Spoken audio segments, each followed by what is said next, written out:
ఇక కాంగ్రెస్ కుట్రతో కడుపు మండి అభివృద్ధి పేరిట మోసం, తీర్మానాల పేరిట ఫోర్జరీ, లగచల ఘటనకు కారణాలు ఇవే అంటూ ఊరిని అభివృద్ధి చేసుకుందామని చెప్పి రైతులకు మోసం, సర్కారుకు వినతి పత్రం ఇద్దామంటూ సంతకాల సేకరణ, వాటినే ఫార్మాకు అనుకూలంగా తీర్మానాలుగా చిత్రీకరణ. ఇదో పెద్ద మోసం.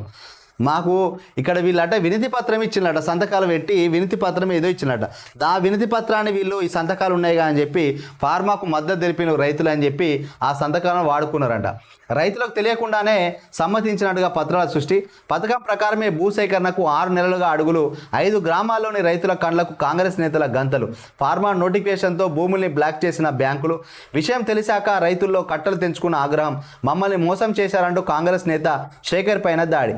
ఆ రైతుల తిరుగుబాటుకు కొనసాగింపే లగచర్ల ఘటన. తన భర్త రేవంత్ మనిషే అంటున్న మాజీ సర్పంచ్ భార్య. ఒక్కొక్కటిగా వెలుగులోకి వస్తున్న సంచలన నిజాలు. ఫార్మా క్లస్టర్లకు బీజం వేసింది కాంగ్రెస్ నేతలు. రైతుల భూముల కోసం తండాల్లోని ఆ పార్టీ నాయకులకు ఎరవేసింది అధికార పెద్దలే.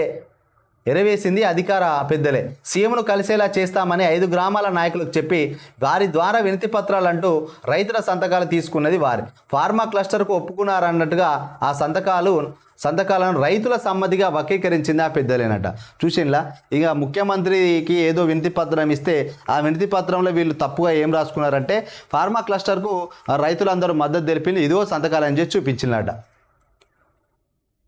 తీరా ఫార్మా అసలు గుట్టుబట్టరైంది. దొంగ తీర్మానాల మోసం తెలిసి వచ్చాక సీన్ రివర్స్ అయింది. తండాలు తిరగబడ్డాయి, లగచల లడాయికి దిగింది.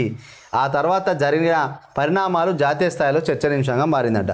సో మొత్తానికి కాంగ్రెస్ నేత శేఖర్ పైన దాడి చేసినట గతంలో. ఆయన మీద కోపంతో పలుసార్లు ఈ విధంగా దాడి చేసినా తప్ప అధికారులను చేయాలి, ఎవరో వెనుక ఉండి నడిపేయాలి అని చెప్పి అక్కడ గ్రామస్తులు అంటున్నారు.